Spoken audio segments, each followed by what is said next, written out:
Vamos con toda reverencia a pedirle al Señor en oración que su palabra hoy pueda ser clara, podamos salir de aquí con nuevas metas en nuestras vidas, aumente nuestro deseo de vivir para Cristo, que eso es lo que quiere el Señor a través de su palabra, animarnos en nuestra fe y en nuestro caminar cristiano. Así que oremos. Ahora en el nombre de Jesucristo, Señor, pedimos que tu Espíritu Santo tomes esta palabra, hagas con ella lo que tú quieras hacer en nuestras vidas, trayéndonos convicciones firmes. Ayúdanos en nuestro caminar cristiano, porque tú tienes propósitos eternos para nuestras vidas. Tú nos has traído aquí a tu casa y uno de esos propósitos es que escuchemos tu palabra, que no seamos ignorantes, sino, Señor, que la conozcamos para poder, Señor, regular nuestra vida a la luz de tu palabra. Por tanto, bendícela en el nombre de Jesucristo oramos. Amén. Hoy día los temas que ocupan la mayor parte de los sermones que se predican desde los púlpitos están basados más bien en cómo vivir mejor, cómo irle dando soluciones a los problemas terrenales que se van presentando. Y es cierto, Cristo es el todo en nuestra vida. Él es nuestro ayudador, Él es nuestro proveedor, Él es nuestro sustentador. Y claro que en todos los problemas que tenemos en la vida lo tenemos a Él como ayuda. Pero no quiero que perdamos el sentir que debe de persistir el cristiano en ser peregrinos y extranjeros aquí en la tierra. Apenas se habla de la segunda venida de Cristo. Yo creo que si eso es lo próximo que espera la iglesia, el tema debe de predicarse periódicamente. Vamos a perseguir dos objetivos en este mensaje. Dos objetivos.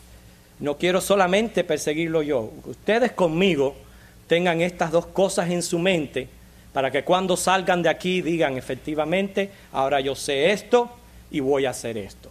Esos dos objetivos es tener una clara convicción con respecto al futuro. Perdón.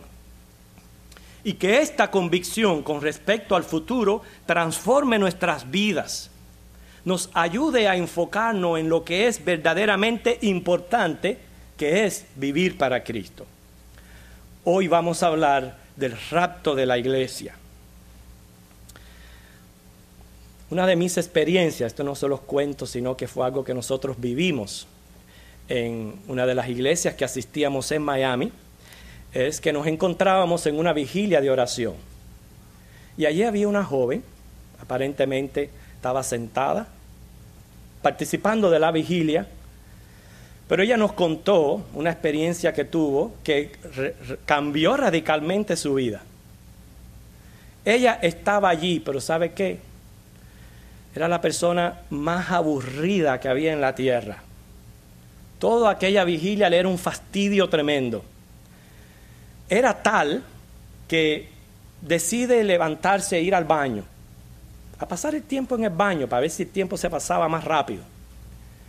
Pero para sorpresa de ella, en el mismo momento el baño quedaba hacia la parte de atrás del templo. O sea, ese era un templo pequeño, se entraba directamente de la calle al templo y el baño quedaba a mano derecha en la parte de atrás. Ella sale al baño, en ese mismo momento se oyen unos gritos en el estacionamiento, unos gritos tremendos. Y sale toda la iglesia, inclusive hasta el mismo pastor sale para ver lo que estaba pasando. Y en ese mismo momento a la esposa del pastor le habían acabado de asaltar, le habían acabado de robar la cartera. Yo no sé si la esposa del pastor estaba también afuera aburrida, pero el caso fue que la asaltaron y los gritos de ella hizo que toda la congregación saliera.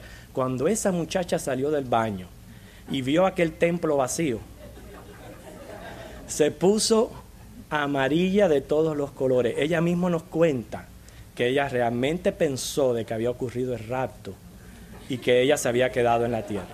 ¿Cierto? Que ella se había quedado en la tierra. La mayoría de los cristianos creemos en un rapto porque no se puede negar que sea tema bíblico. Pero la confusión del pueblo de Dios recae, inclusive hasta es tema controversial, en colocar este evento en la escatología. ¿Cuándo sucederá el arrebatamiento? Dependiendo donde se coloque este evento, implica si la iglesia sí o no pasa la gran tribulación. Por eso es que algunos dicen es antes de la gran tribulación, otros a mediados de la gran tribulación, y hay quienes dicen que es al final. Yo quiero compartir mi criterio al respecto, con todo mi respeto a ustedes o al que no piense de la misma manera. Pero antes de hablar del rapto, ¿sabía usted que está profetizado el tiempo más horrendo en todo sentido de la palabra que jamás haya sufrido la humanidad? ¿Sabía usted eso? ¿Sí?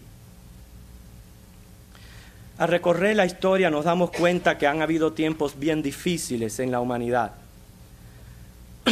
Se sintonizan las noticias. No hay un día que no haya surgido una nueva calamidad en algún lugar del planeta. Al actualizarnos, hoy día nos incumben los problemas sobre la guerra, la economía, el calentamiento global, la indecisión electoral, la escasez de alimento, especialmente para nosotros que quedamos en segundo lugar después de los chinos, el problema del arroz.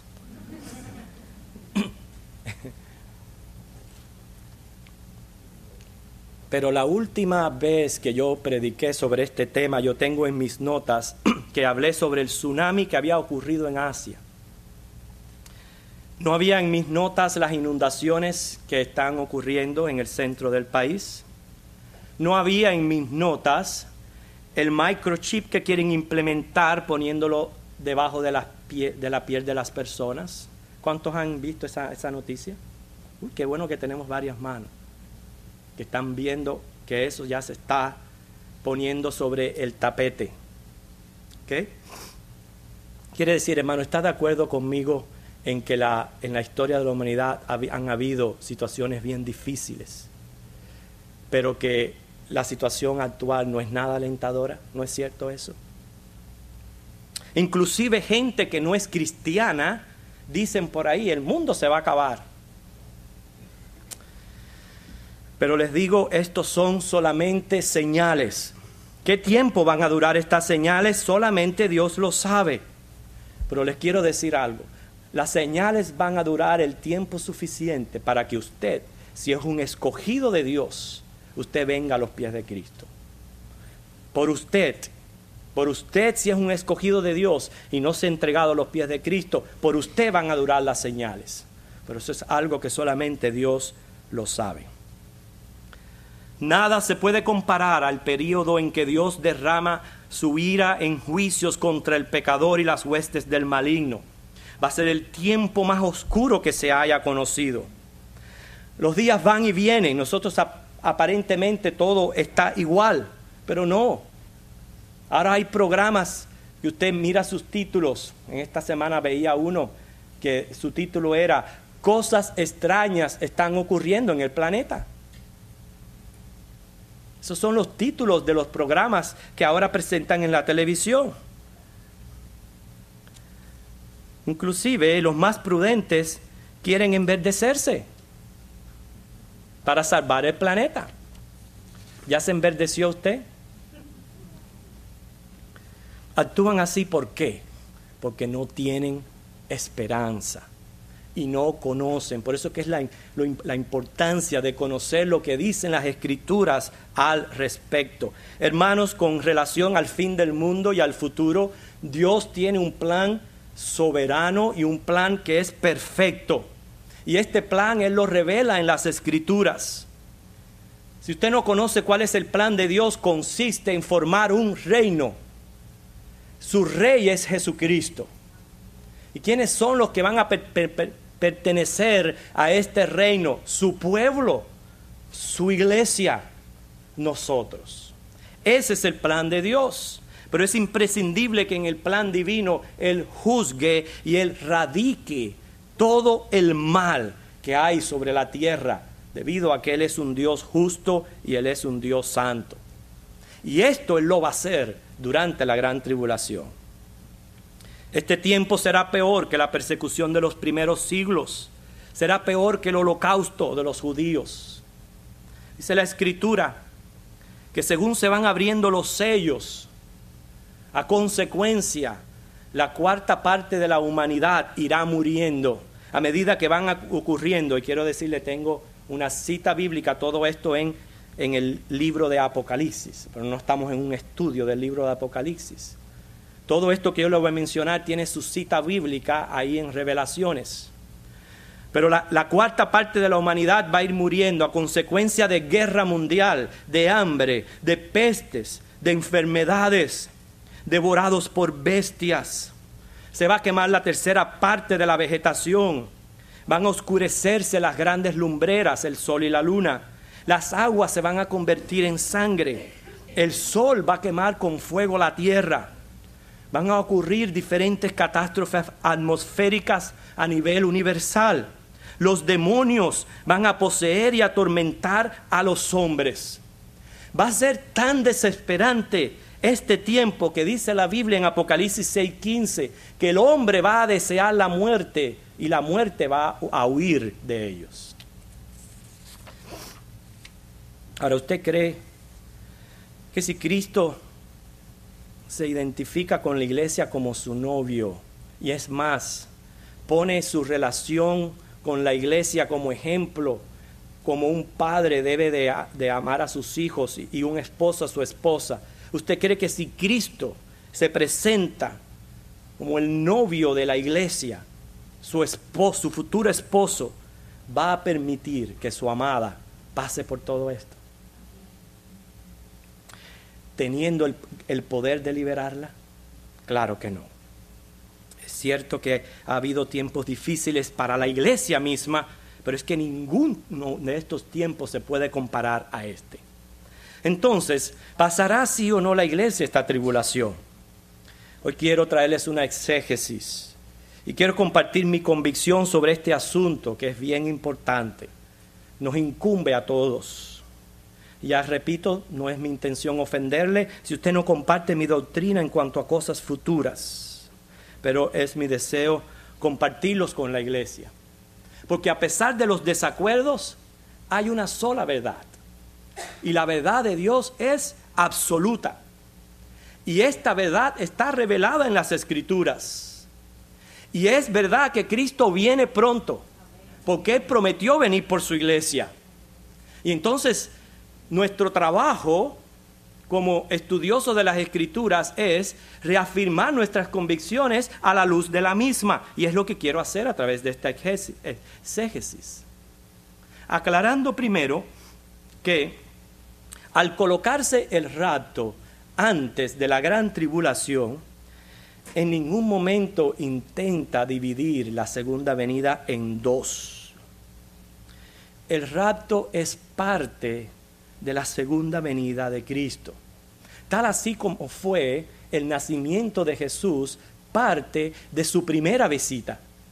Sin embargo, el objetivo y la misión del Mesías era morir en la cruz. El propósito de su segunda venida es establecer su reino. El rapto es parte de la segunda venida, pero no es la segunda venida. Y después vamos a ver esto. Pero la segunda venida tiene el propósito, dos propósitos específicos. Número uno es librar al pueblo de Israel de la furia del anticristo en el Armagedón. Y número dos, establecer su reino mesiánico. Ahora vamos a nuestra exégesis. Vamos a Primera de Tesalonicenses, capítulo 4, versículo del 13 al 18. Primera de Tesalonicenses 4, del 13 al 18. Y de aquí en adelante voy a tratar de ir lo más rápido posible porque hay mucho dato que cubrir y muchas citas bíblicas que solamente vamos a poder mencionar. Vamos a leer algunas nada más, pero lo importante es que usted escriba las evidencias de un rapto gran tribulación. Vamos a leer los primeros versículos, los versículos del 13 al 18 de Primera de Tesalonicenses 4. Es en esta porción bíblica donde se encuentra la promesa del arrebatamiento de la iglesia. ¿Ya lo tienen? Síganme con la vista. Tampoco queremos, hermanos, que ignoréis acerca de los que duermen, para que no os entristezcáis como los otros que no tienen esperanza. Usted ve, el mundo no tiene esperanza y por eso se enverdece, pero nosotros no. Dice, porque si creemos que Jesús murió y resucitó, así también traerá Dios con Jesús a los que durmieron en él. Por lo cual os decimos esto en palabra del Señor, que nosotros que vivimos, que habremos quedado hasta la venida del Señor, no precederemos a los que durmieron. Porque el Señor mismo, con voz de mando, con voz de arcángel, con trompeta de Dios, descenderá del cielo, y los muertos en Cristo resucitarán primero. Luego nosotros los que vivimos, los que hayamos quedado, seremos arrebatados juntamente con ellos en las nubes para recibir al Señor en el aire, y así estaremos siempre con el Señor. Por tanto, alentaos los unos a los otros con estas palabras. Quiero llevar su atención al versículo 16, donde primero dice, con voz de mando. Quiere decir, con orden, con una orden. Esta es la voz del único que tiene potestad sobre la muerte. Es la voz que ordenó este mundo a existencia. Fue la voz que dijo, hágase esto y hágase aquello, y el mundo vino a existir. Es esa voz que le temen las huestes angelicales. ¿Sabía usted que tanto ángeles como demonios le temen a esta voz? Es la voz que va a llamar a los creyentes que duermen en Cristo y se levantarán de las tumbas. Y dice que inmediatamente el Señor va a ordenar a aquellos creyentes que están vivos, a los que llevan en sí la armadura espiritual que habla Efesios 6, a que dejen el lugar de combate aquí en la tierra y se reúnan con Él en las nubes. Por eso dice el versículo 17, claramente ahí, dice, seremos arrebatados. ¿Ves? Los que vivimos, los que hayamos quedado, seremos arrebatados. ¿Cómo? Dice, en las nubes, para recibir al Señor en el aire. No nos asombre nada de eso. Si no nos asombra el hecho de que el hombre en su poder haya podido visitar la luna, no nos asombre que el Dios creador de cielo y tierra tenga el poder para levantar a su iglesia y llevársela en las nubes. Dice 1 Corintios 15 del 51 al 53, que de hecho leímos que va a ser en un abrir y cerrar de ojos. Fíjense, fue lo mismo que sucedió cuando Dios decidió destruir el mundo con agua, en los días de Noé, cuando el diluvio, no el divulio, el diluvio. Cuando ocurrió el diluvio, precisamente antes de eso, Enoc, en lugar de sufrir la muerte, dice la Escritura que fue traspuesto. Y la palabra que usa ahí para Enoc es la misma que se usa para el traslado de Elías, que ocurrió en un torbellino, según Segunda de Reyes 2:11. Quiere decir que Enoc fue directamente al cielo sin sufrir la muerte. Y eso mismo nos va a ocurrir a nosotros. Y yo digo nosotros porque yo espero que seamos esta generación que está viva esperando por este momento. Entonces ahora vamos a las evidencias bíblicas del rapto pre-gran tribulación. Y vamos a abrir el libro de Apocalipsis y quedarnos ahí porque vamos a señalar algunos versículos. Primero Apocalipsis 4, versículo 1. Apocalipsis 4, versículo 1. Muchos dirán, Tesalonicense nos habla de rapto, pero ¿dónde se encuentra el rapto en Apocalipsis? ¿Dónde se encuentra? Se encuentra en este versículo. Este versículo presenta 3 frases que aluden al rapto de la iglesia. Estas 3 frases son puerta abierta, voz de trompeta y subid acá. Son 3 frases que aluden al arrebatamiento de la iglesia. ¿Ve cómo dice? Después de esto miré y he aquí, la primera frase, una puerta abierta en el cielo. Puerta abierta significa ¿qué? Entrada. Eso es lo que significa puerta abierta. Y dice, y la primera voz que oí, ¿cómo? De trompeta. No fue lo que nos acabó de decir Pablo en Tesalonicenses, con voz de mando, con voz de trompeta. Dice, hablando conmigo, dijo, sube acá, yo te mostraré las cosas que sucederán después de estas. La frase sube acá es la misma que se usa en el rapto de los 2 testigos, que ambos fueron alzados en una nube. Eso lo dice Apocalipsis 11:12. Vamos a leer este versículo, Apocalipsis 11:12.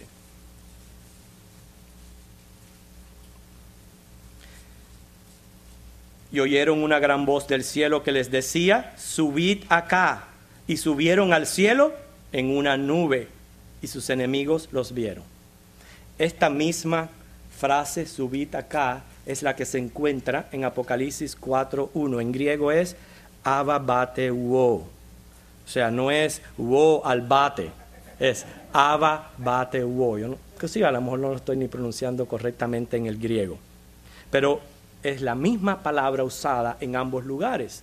Como ustedes pueden ver, se usa sube acá y el hecho de subir en una nube en el caso de los testigos. Nuestra primera evidencia. La segunda evidencia es la visión de la iglesia en gloria que presentan los capítulos 4 y 5 de Apocalipsis. Noten el versículo 10 del capítulo 4. Los 24 ancianos se postran delante del que está sentado en el trono y adoran al que vive por los siglos de los siglos y echan sus coronas delante del trono diciendo. ¿Quiénes son estos ancianos? Ancianos ya con coronas. Estos son representantes del pueblo de Dios, representantes de la iglesia. Son 24 tronos. 12 están los representantes de la tribu de Israel, para simbolizar a todos los creyentes del Antiguo Testamento. Luego los otros 12 son los 12 apóstoles, para representar a todos los creyentes del Nuevo Testamento. De esta manera, en estos 24 ancianos está representado el pueblo de Dios en general. Pero el hecho de que tienen coronas es que ya han sido remunerados. Quiere decir, ya Dios trató con su iglesia y la ha remunerado y por eso tienen estas coronas. ¿Entienden? Tercera evidencia, para mí de todas es la más fuerte, y es el hecho de que el Cordero recibe un libro aquí en el capítulo 5 de Apocalipsis. El libro que recibe el Cordero son los sellos. Los sellos dan apertura a la gran tribulación que va a ir describiendo lo que irá sucediendo en todos estos 7 años. Noten cómo dicen los versículos 2 y 3 de Apocalipsis 5. Y vi a un ángel fuerte que pregonaba a gran voz, ¿quién es digno de abrir el libro y desatar sus sellos? Y ninguno, ni en el cielo, ni en la tierra, ni debajo de la tierra, podía abrir el libro, ni aún mirarlo. Y lloraba yo mucho porque no se había hallado a ninguno digno de abrir el libro, ni de leerlo, ni de mirarlo. Y uno de los ancianos me dijo, no llores. He aquí que el león de la tribu de Judá, la raíz de David, ha vencido para abrir el libro y desatar sus 7 sellos. Uno de los ancianos, y acabamos de decir que los ancianos representan la iglesia, le dice a Juan que lloraba, no llores, que aquí está el que puede abrir los libros. Noten como en el versículo 6 y 7, Jesucristo toma el libro, dice, y miré, Y vi en medio del trono y de los 4 seres vivientes y en medio de los ancianos, fíjense, divide seres vivientes para hablar del cuerpo angelical y los ancianos para hablar de la iglesia. Porque que yo sepa, según las Escrituras, Dios no ha creado otro grupo. Nada más que existen ángeles y existen hombres. No existen extraterrestres. Entonces, claramente aquí dice seres vivientes y dice ancianos, ¿okay? Para los representantes de la iglesia. Dice, estando en medio de los ancianos, estaba en pie un cordero como inmolado que tenía 7 cuernos, 7 ojos, los cuales son los 7 espíritus de Dios enviados por toda la tierra. Vino, tomó el libro de la mano derecha del que estaba sentado en el trono, o sea, de Dios. Y ahora lo toma delante de una multitud, que es la iglesia. Cuando hubo tomado el libro, los 4 seres vivientes y los 24 ancianos se postraron delante del Cordero. Todos tenían arpas y copas de oro llenas de incienso, que son las oraciones de los santos. Y cantaban un nuevo cántico diciendo, digno eres de tomar el libro y de abrir sus sellos, porque tú fuiste inmolado y con tu sangre nos has redimido para Dios de todo linaje, lengua, pueblo y nación, y nos has hecho para nuestro Dios reyes y sacerdotes, y reinaremos sobre la tierra. Dice que miró y oyó y el número era de millones de millones. Quiere decir que antes de comenzar la tribulación, porque al fin y al cabo en este libro están los sellos que irán describiendo la tribulación, Jesús lo toma y lo toma delante de una gran multitud. ¿Cómo sabemos que esta multitud no se refiere a los ángeles? Porque cantan un canto de redención. Los ángeles nunca han sido redimidos. Ellos no han sido redimidos. Quienes hemos sido redimidos somos nosotros. Por lo tanto, es la evidencia más grande que esa es la iglesia.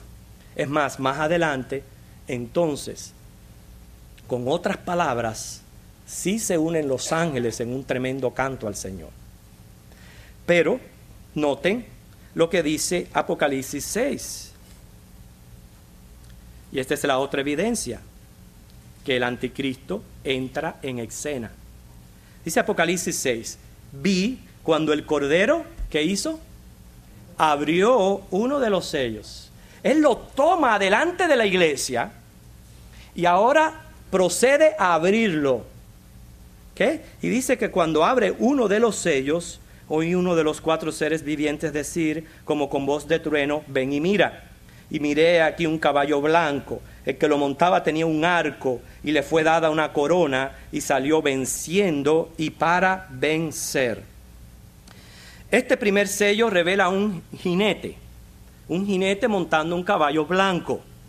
Quiere decir que monta entrando como un conquistador. Dice que trae un arco, pero no se menciona la flecha.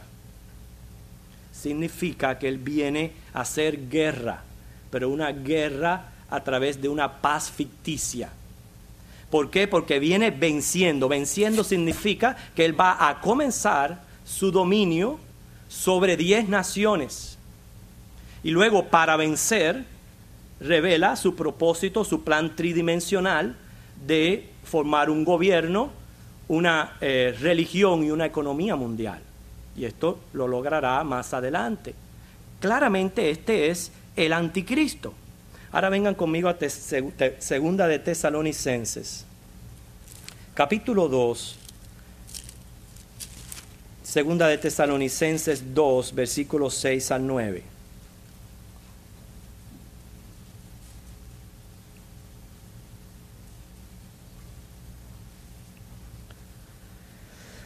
Ahora vosotros sabéis lo que lo detiene, a fin de que a su debido tiempo se manifieste, porque ya está en acción el misterio de la iniquidad, solo que hay quien al presente lo detiene, hasta que él a su vez sea quitado de en medio.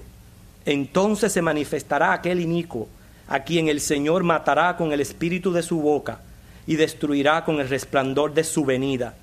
Inicuo cuyo advenimiento es por obra de Satanás, y con gran poder y señales y prodigios mentirosos. Fíjense lo que dice esta porción de Tesalonicense. Está en acción el misterio de la iniquidad, pero todavía no ha venido porque hay alguien que lo detiene. Pero cuando ese que lo detiene sea quitado, se va a manifestar el inicuo. ¿Quién es el que lo detiene? El Espíritu Santo. ¿Por qué? Porque la iglesia, cada uno de nosotros somos templo del Espíritu Santo. Cuando la iglesia es arrebatada, dice, es quitado de en medio el Espíritu Santo. Además, parte de la gran calamidad que viene a este mundo es la ausencia de Dios aquí en la tierra. Va a ser quitado el Espíritu Santo, entonces se va a manifestar el anticristo. O sea, como ustedes ven, todas estas nos va dando evidencia tras evidencia de que la iglesia está presente en gloria antes de que comience el periodo de gran tribulación. Pero como les dije, hay algunos que piensan que va a suceder a mediados de la gran tribulación. Y esto significa que la iglesia entonces tendrá que sufrir martirio. Fíjense, por eso les dije al principio, esto es un tema bien importante. Porque de donde usted coloque el rapto, tiene una implicación para la iglesia. Si usted lo coloca en el medio, implica que la iglesia va a tener que sufrir martirio. Y veamos por qué. Pues vamos a Apocalipsis capítulo 7. Apocalipsis capítulo 7, la primera parte habla de los 144,000, pero la segunda parte habla de la multitud de los gentiles que saldrán de la gran tribulación. Pero los pobres saldrán sin cabeza. Dice el versículo 14. Yo le dije, Señor, tú lo sabes. Él me dijo, estos son los que han salido de la gran tribulación y han lavado sus ropas y las han emblanquecido en la sangre del Cordero. Inclusive, luego en el capítulo 20 es donde dice que ellos fueron decapitados.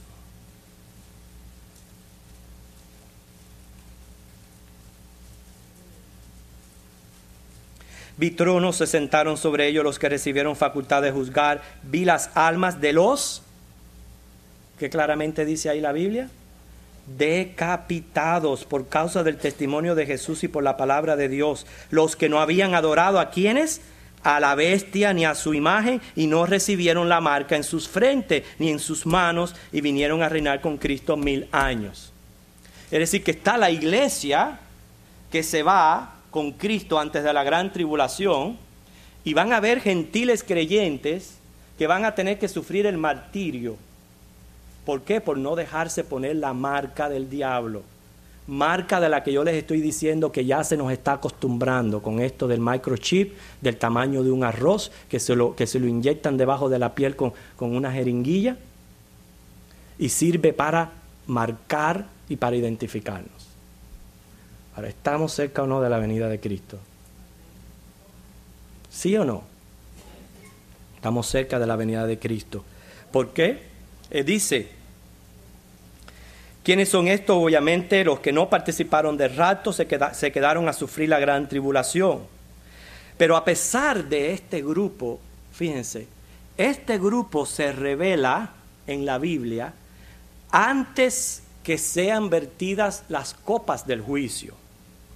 Se revelan antes de sonar la primera trompeta de juicios, porque ellos serán martirizados cuando se abre el quinto sello, según Apocalipsis 6, del 9 al 11. Sí, para que ustedes puedan entender el contenido de Apocalipsis. El séptimo sello es el toque de las 7 trompetas. Y la séptima trompeta es el derramamiento de las 7 copas de la ira de Dios. Y esto ocurre en el quinto de los sellos, o sea, antes de tocar la primera trompeta. Ya los decapitados, ya esta gente ha sido decapitada y han sido mandados a descansar. De nuevo, evidencias tras evidencias de que no se está refiriendo a la iglesia. Aparte de eso, hay marcadas diferencias entre el grupo de la iglesia y los decapitados. Según el libro de Apocalipsis, la iglesia se ve vestida de lino fino. A los decapitados le dan ropas blancas. La iglesia se presenta con arpa y copas de oro en las manos. A los decapitados le dan palmas. La iglesia se encuentra alrededor del trono. Los decapitados están delante del trono. La iglesia está siempre presente con el Señor. Los decapitados fueron mandados a descansar por un tiempo. O sea, hay una marcada diferencia entre la iglesia y los decapitados. Quiere decir que estamos deshaciendo la idea de que el rapto ocurre a la mitad de la gran tribulación, precisamente por lo de la imposición de la marca. El primer sello cubre los 3 años y medio de la gran tribulación. El segundo sello da apertura al segundo periodo de la gran tribulación. Es cuando se levanta el inicuo en Apocalipsis 13, del 15 al 18, y hay un versículo que quiero ahí prestar atención para que ustedes vean. Apocalipsis 13, del 15 al 18. Antes de eso.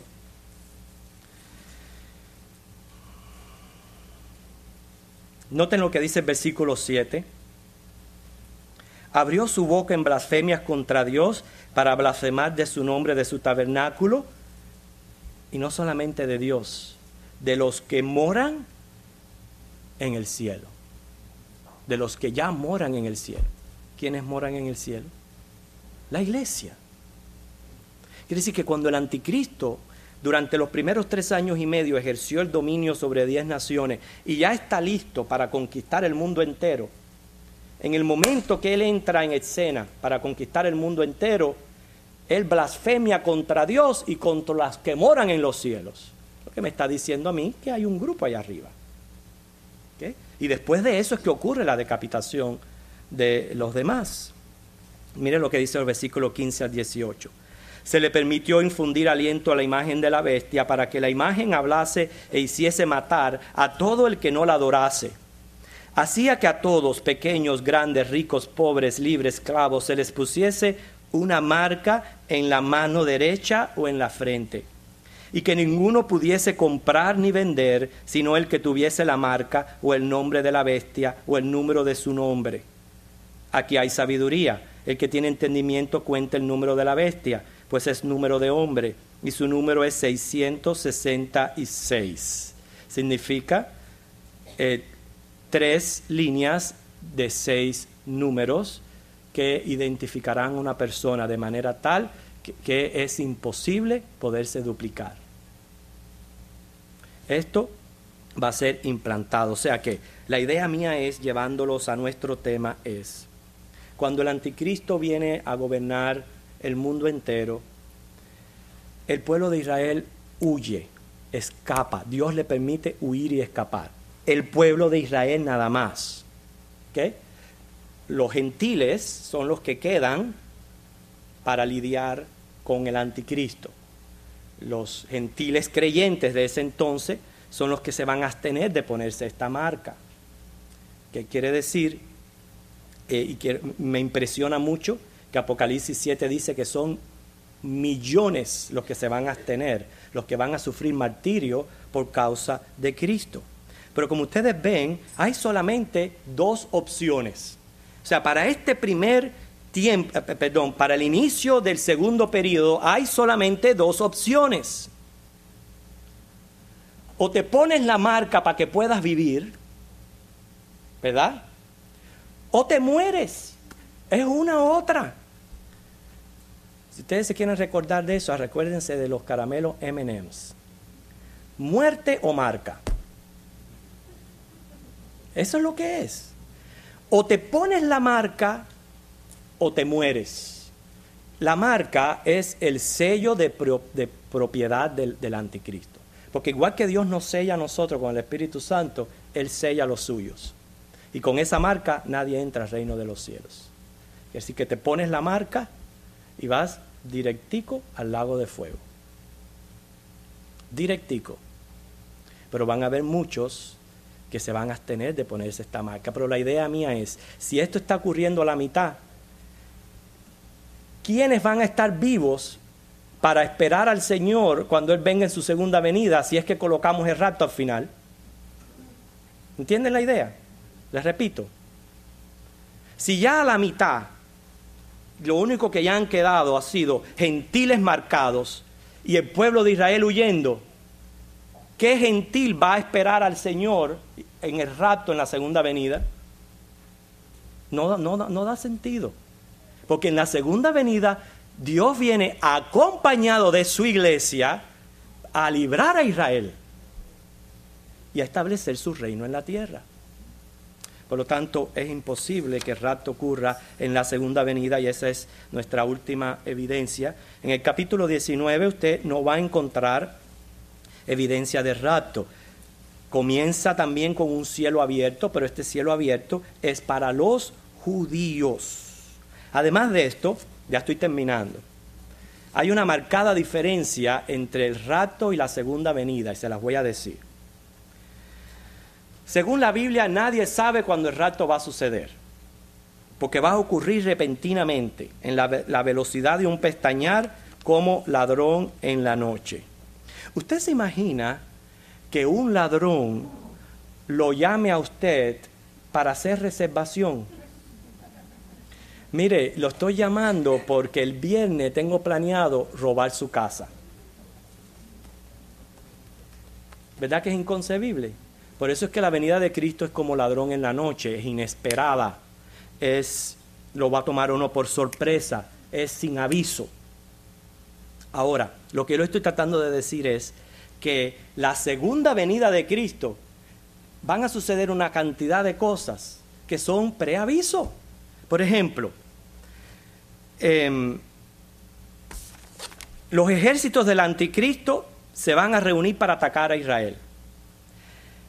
Va a haber una preparación de antemano, inclusive el río Éufrates se va a secar. ¿Usted cree que los medios de comunicación, a menos que estén muy ocupados con Britney Spears, no van a cubrir esta noticia? No es cierto.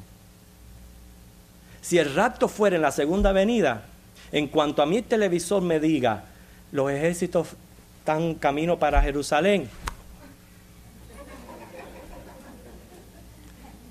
lo primero que hago, porque hay un preaviso, ¿ok? Dice también la palabra que cuando Cristo venga todo ojo le verá, refiriéndose a su segunda venida. ¿Por qué, hermanos? Para que ya quede claro en mi conclusión de estas evidencias, que las cuales no son las únicas, en el rapto nosotros nos vamos a encontrar con Cristo en el aire. En la segunda venida, nosotros acompañamos a Cristo a la tierra. Esa es la diferencia de los dos eventos. ¿Okay? Por tanto, uno es al principio y el otro es al final de la gran tribulación. Nos falta ver la evidencia del toque de trompeta, que eso lo vamos a tratar en el próximo domingo.